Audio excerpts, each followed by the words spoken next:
Abusiafo titidifo ni mechia busia kese ohwe titidifo TV open nyansasem titisem anu no kra ewo amamrem a ewo twum na opese udiye ewo abrabom dia ene ehwe titidifo TV yenton de kwa eni dwa kwa yenya dwuma kwa kuro na hu se eda ho no ye kikireye ye sie ginaye ansa na kuro no eye kuro abusia na obapie mu no enton na obabo ye no ka hu se eye sunsun bi ena obo a efie hofo no ema omunya efie enya asase enya kuro omukoin ansa na omunya na ahonhoma ebo asampanimfo no moma ye nto omuntwene omo ya abofo a omo ye nyankopon asomfo a twedie mpo onyankopon na di omu si ho ene ye ba besua ade kakra ade afa eye enton ye kasa enton a enton de enton asante kasa ana twi kasa nso akuapem wom mfante wom asante wom na pon nso wom sehwefo nso omo ka twi kakra na migidi ye se obi biara oga na ha kasa bia ewoga na ha no mimum animtia na sebisem pedesa twi na mete mema me ye mfantini ne nso mfantini mintimi nka twi no ana minim papa ya asante mema me ye mfante mechia abusua kase ni na titidifo ni ya kasa enton eye sunsun ana bofuo bi a eja efie na ewo muntie ni ye pa ya kasa enton ye bofuo sunsun bi a sa sunsun no ono na bo a eja fie fo no ema abusua no ejinaye me pa chaw enton no ewodin enton bi ye busum muru busum katia busum akom busum ayensu busum pra busum pofo busum sikafo ane busum ayensu na se me kase busum a enye se eye adefon ana adebone no ma nkyere mu yie pa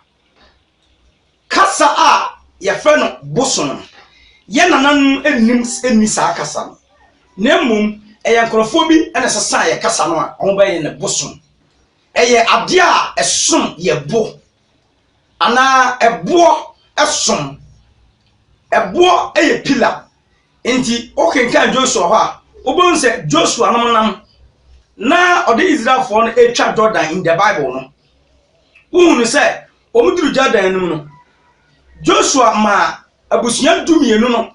efa ebo black stone ewo ensuonim ade ekoye edum eso ena no mofre omunyankopon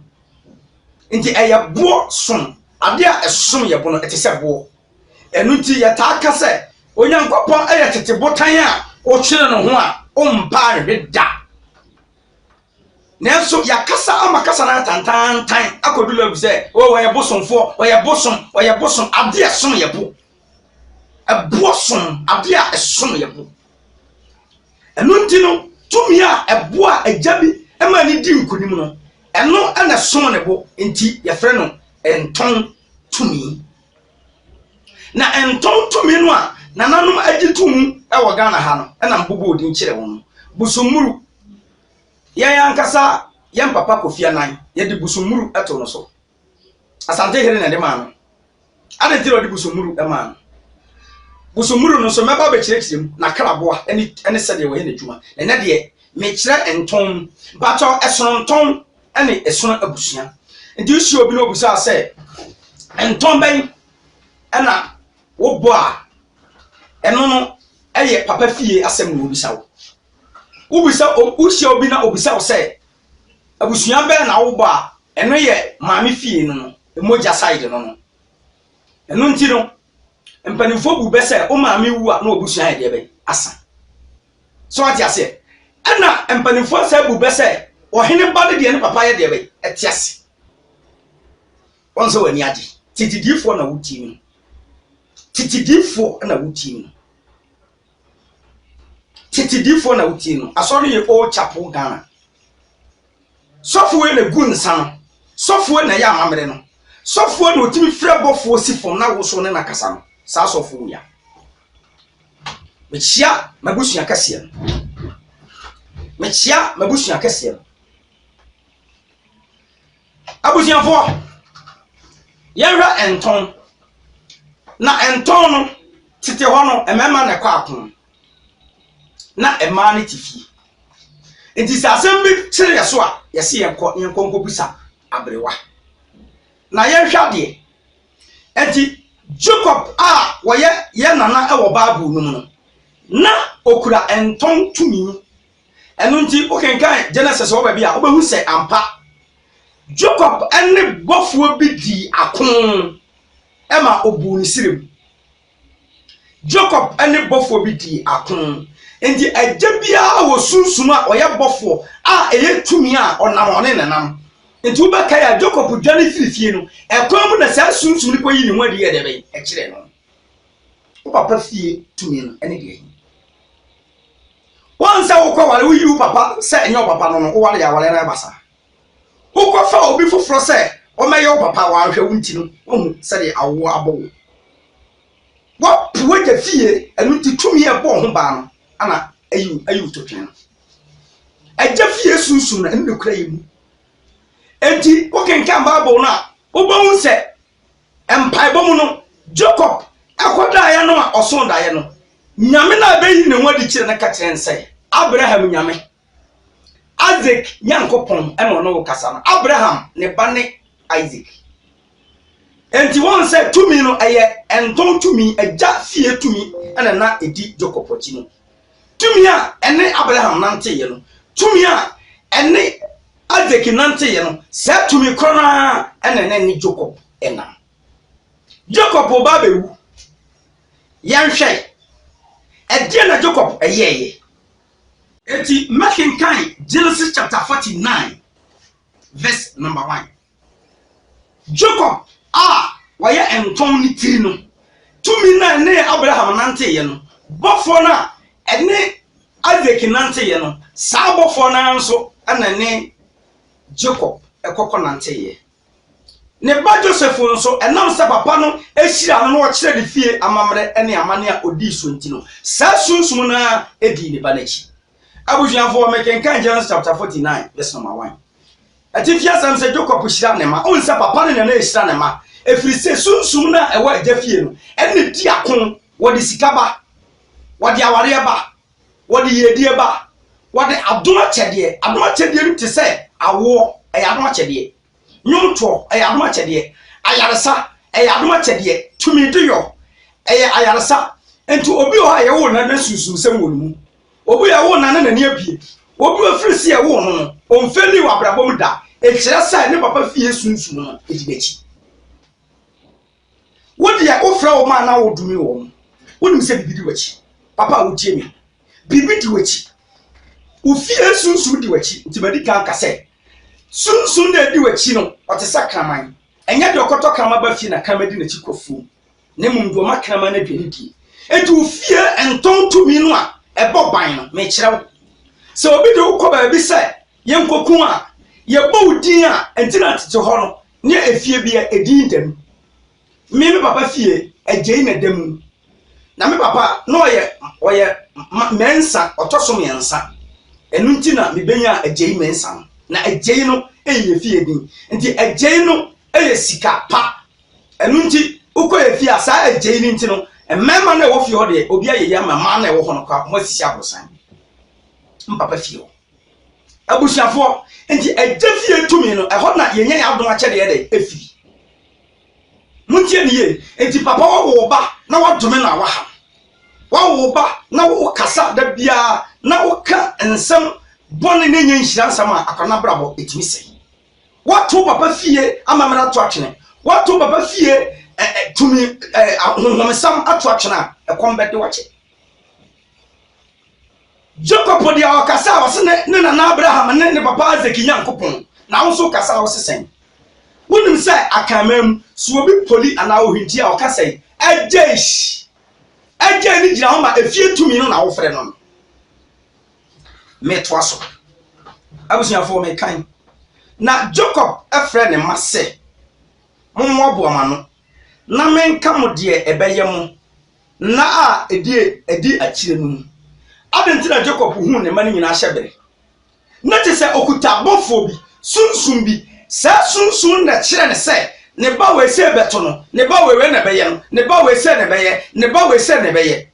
meto aso kakra verse 2 Jacob ma munhia na muntie mo agya Israel muntie ne yo enti Israel no na ye obidi enti wa hyase firi ne ba panyin so Ruben mabakan ne wo mahoden ene mama ne ye asefiri woboro so anidi mu woboro so tumi mu wohihim sa ensuo enti wo kan die be firi wonsa efiri se waforo wagya enaye enum na ugu hu fi mempa na oforoye papa no dome ne ba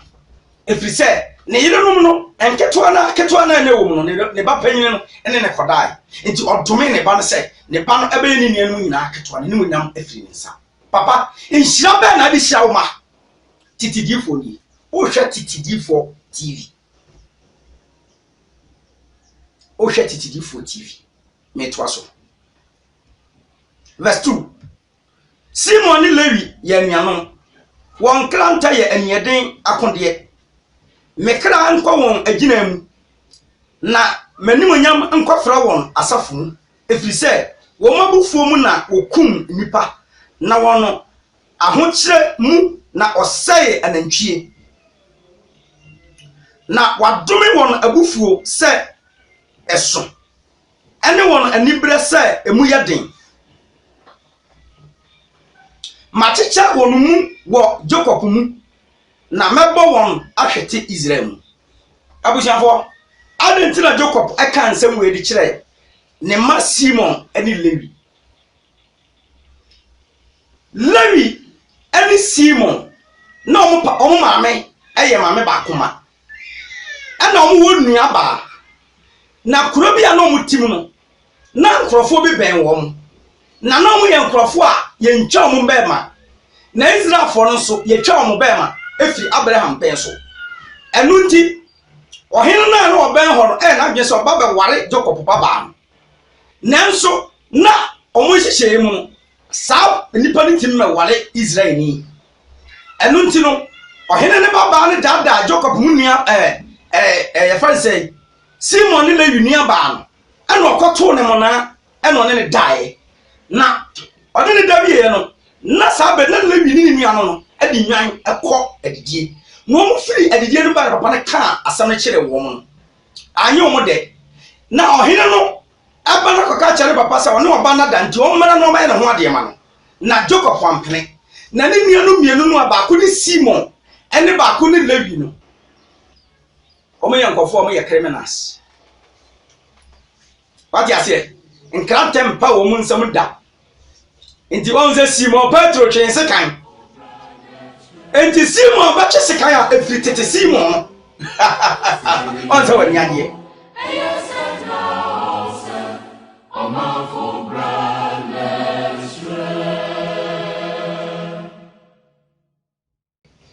so wani ade tete difu no Simon Petro twense kan edi twa so da bi ba akwaso mpato enye Simon we na hyase twense kan tete Simon no na ne dwuma wodi no o ti si kuro no kumuni pa nyina sankofo no yinu enti papa ne dome se Lewi ne Simon abusua ne ka bomu a omba ha ni omunua no aka no enti wasema dome babufuo no munka mu da abusua 40 different yeguso ehwe enton tumi a ewo agya fie no odi hira ne ma no papa ne fie tumi a eye enton tumi no ene odi hira ne ma no mechia abusuani nyina yanhwe ade ewo Juda me de asem no begina Juda yaduru Juda abusua Juda wona wunia no mbeyi waye wonsa betia watamfo konso wajama bekoto wanim jataba ne Juda hanam sona wode anyini meba okotoi obutui se jata na ni ani jata bereɛ hona obahanyan no ahempomare mfiri Juda nsa na mehyɛ pomare mfiri ne nan ntam kosi sɛ osudifo a ɔman bɛyɛ sitie ama no ɛbɛba abusuafo me de asi ha mutie ne yo Jacob ba na efre ne Juda ti Yesu ka sɛ oyɛ Juda abusuakuo mu data ɛha na wɔrefe saa tete Juda we Juda no ɔyɛ hwan Yesu yɛ obi a wonama na ɛmadi n'akyi ɔpɛma asɛm paa okay nkan Bible ni ya obon sɛ Yesu na adamfo ne Lazarus ana anyesa de kan Lazarus na Lazarus yi no Bible no ba bia ho Yesu ne Lazarus di ko da bia Martha ne Maria adantia chese Juda dada no obi a opema asem ne yɛhwɛ asɛm a ɛto saa Juda wei ana oyɛ sojani a ne ba aware no ɔyɛ awurade anim bɔne saa brɛ omu Nyankopɔn mu ne nam ɔyɛ anim bɔne ne Nyankopɔn kun ne Nyankopɔn kun no ana ne papa no amamre mu no sɛ obi aware na ne yiri bɛma ne wuja ne yiri no a ontimi nkɔware bɛma bia ɛwɔ Israel mu age sɛ efie hɔ de obi di na ade no ɛware saa wɔ baa no etire chiri ba no a wɔ saa brɛ Juda ba no ɔtɔ so mienu no ɔware ni nua na yiri no no ne kwada no wahyɛ condom ɔno no condom de no hwe gu fom so wo hwemani so wa wonim dada abi you know dada condom hema nse duru condom so yema se wo yankoi wode nsuo ni gu fom ɛno nti ɔno nso Nyankopɔn kun enti abeka Juda no ne baba ko pɛ enti na osuro sɛ wode ne ba ma ɔba no a ɔno nso bɛɛ dai obewu enti ɔka kyerɛ ɔba no sɛ wɔnkɔ ne kurom na sɛ ne ba no nyina ɔbɛma na bɛware ɔba kunafo no kɔtena hɔ a mfie bebree enti papa no hu sɛ okunafo no akɔ a ɔma abiem no ɛna ɔkɔpɛ ba sɛ ɔde kɔma ne ba na ware ɛna kɔnkɔnsa ne mimese kɔnkɔnsa ɛhyɛ ase a ɛnyɛ nnɛ kɔnkɔnsa de ɛyɛ toro ɛna ɛnyɛ kɔnkɔnsa ne sɛ wakɔte asɛm na nso kɔka bi ɛyɛ kɔnkɔnsa ɛtoro ne sɛ asɛm no nte no akɔbɔ osirem no akɔka nti mpanifo sɛ kɔnkɔnsa de ɛyɛ ɛtoro ɛna ɛnyɛ ti kɔnkɔnsa de bi kɔbɔ ɔba na maneɛ sɛ yɛde ne kunu bɛma awareɛ na mmom wate sɛ sojani no papa da yɛfɛ ne Juda no wɔbɛsra kɔsrɛ so akɔtwetwa ne nwan ho eni na papa no ɔpɛma asɛm enti wɔkyɛ da ndrɛ sete sɛ kohwini ana tutudi no onko gina na kwan so ampala papa no sojani ni koduro sojafo sɛ mo amunum dada sojafo sɛ mo amunum ne aposifo sɛ mo amunum dada ai sojani bia ne immigration fo ne police fo de munim sɛ edematade na mama ya na condom sim ana ndi ye dwuma no ɛso mfaso enti papa no betwam no sɛ de ɛwɔ melanim no sɛ sojani de onam no na sɛ ukoduru ba bi na sɛ ye ya ɛno de we de ɛyɛ medidi agoro asojafo ma mbu fumi ne a police fo me mani nsam nyame asɛm na ye hwɛ babu no nsɛm na ye kirikiri mu abusiafo papa nduru a wo hu oba na pe no call nkyɛn na ne ho yɛ nfɛ ɔne ne keka ya na so ɔne ne bɛda oba no so watena sim fie bebree kyɛ sɛ adeɛ no kora no ɛyɛ tua ne sa to oba no wadi kɔma kyɛ yie enti awodeɛ no apɔmpen kola mo ti papa ne kan apɛ na oba no ɛde ne ho ma no na obisa nsa deɛ na ade bɛma no na ɔse hwi ni me ho na mmom yɛ soja panyin me poma na yɛde ma me ne gye ana mabaso badie no yɛka ne sɛn rank no a ɛsane ha no wɔyiye ɛna ɔde ka ɔba no sɛ ɔnye na ofiri ha ɔkwa godwitwa ne nwan na ɔba ɔbabrɛ no odwan baako ɛna ɔba ne pere no ne dai Juda yo Juda we abusuamu na Yesu si wo yi gata no. Juda we sa Juda we asefo ma menka ne sei Juda we asefo enya abusua Juda we asini ene Yesu in the Bible. Enunti papa no afiri ho koye no osoma ase yemfa aboa no mra maame ne wa meto no eno ndi okọ no baby enti ewo mu na de ba ye ne se konkonsa ne bi asan aba be ka kire eye papa ne se na se ba ne yen Israel fo nso mre mu wo sa Bible mu no se oba bi enyem na se wa anya kuna esi na bo na wonso akola na ono beda mu anyem no no na ide na anyem enti esi wa bo ntum kofa oba no ba e bebusa se hwan no nyem se wan ka ibesi wa bo no se ni pakro ne nyem ne puma na ho mani puma ne ahoma no obi anso e wo kroma nyim se so japan nyim ne yusu sa ahoma eti Juda ne ka se wudibem abusiafo wudibem nanso papa ne bewu no o hira sa Juda we aka se sa puma no a muntie ne ye puma no a wode man sa oba no emfifie hoda ahem puma ne mfiri ufie da puma na wode kwaje ayi no akosoa no eno ho asem na ye ka abusiafo enton ena ma nipa diye ejafie ena ma obi nya sika ejafie na ma obi akwaware papa ejafie na ma ye de obi ko aduro so ana ba bi bone a enipa ni ntimi no efiri se ye bodi na eye se ejafie bofo no ekọ no kokoma bibisa o se wo ufie bofo a wo ye enton bofo amane be na wo ye ma amamre be na wo ye ma se wonnim di ahwehwe titidifo na memfra wo fie to me no memisa no na won kyerɛw me tia busuafo no titidifo won kan pokwase adusa potes first block factory ukuada bia ye mpaibo kwasie da bia ye asori tutumirika ba hwemakyira kwan fra me 0249 461520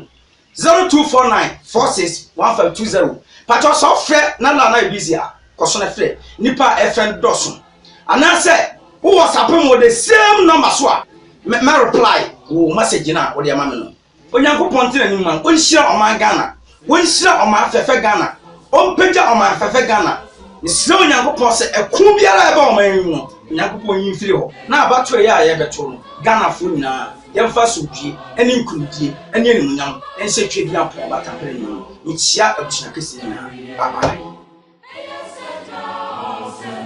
Mama for brother